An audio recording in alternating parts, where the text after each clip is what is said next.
સાવલીના ધારાસભ્ય કેતન ઇનામદારે લીલી ઝંડી ફહેરાવી અને નવીન મિની બસનું પ્રસ્થાન કરાવ્યું છે. સાવલી તાલુકાના લોકોને અને વિદ્યાર્થીઓને સરળતા થઈ શકે, સુવિધા મળી શકે તે માટે સાવલીના જૂના બસ સ્ટેન્ડ ખાતેથી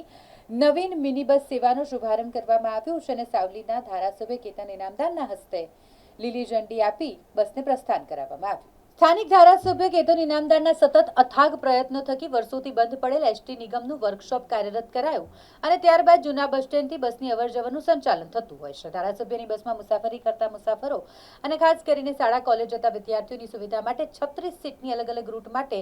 5 નવીન મિની બસની માંગણી કરાઈ હતી, જે પૈકી 2 અગાઉ અને આજે એક નવીન મિની બસ એસટી નિગમે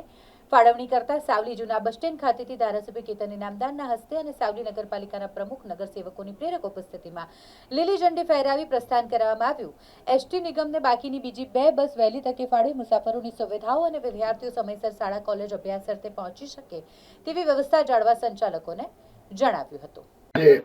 મારી સાવલી વિધાનસભાની અંદર સાવલી અમારા જૂના ડેમ જે અમારી 5 36 સીટેડ બસોની ડિમાન્ડ હતી, એમાં આજે 3 બસો ચાલુ થઈ છે, 2 બસો બાકી છે. પણ જે બસની સુવિધાઓ જેટલી જોઈએ છે જે રીતે દર વર્ષે આપણે જોઈએ છે કે બાળકોની સંખ્યા પણ વધતી જાય છે અને વધારે પડતો ઉપયોગ બસનો વૃદ્ધાઓ, બાળકો અને સ્ત્રીઓ, મહિલાઓ કરતી હોય છે, ત્યારે ખરેખર ખૂબ જરૂરિયાત છે. આજે જે વાહન વ્યવહાર નિગમે આ બસની ફાળવણી કરી છે, ગુજરાત સરકારનો હું આભાર માનું છું. સાથે સાથે આપણી મિલકત છે એને સાચવીએ અને હું ડિપાર્ટમેન્ટને પણ તમને કહું છું કે સમયસર બસ રહે, સમયસર બસનો સમયનું પાલન કરે, જેનાથી લોકોને સગવડતા મળી રહે. તેમજ બસ એ દરેક જણ માટે એક જરૂરિયાતવાળી વસ્તુ છે અને આના માટે આપણે આજે એટલું ચોક્કસ કહીએ કે ભલે આજે આ નાની વાત છે કે ભાઈ છત્રી બસની આ 1-3 બસો આજે ત્યારે ફાળી, ત્યારે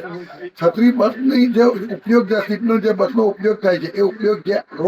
રોજિંદો જે વ્યવહાર છે એના માટે ખૂબ મહત્વનો છે. અને હજુ પણ જે ખૂટતી કડી વાહન વ્યવહાર નિગમમાં અમારી જે માંગણીઓ છે એ પૂરી કરવા માટે પણ હું અપીલ કરું છું અને સરકારનો ખૂબ ખૂબ આભાર માનું છું.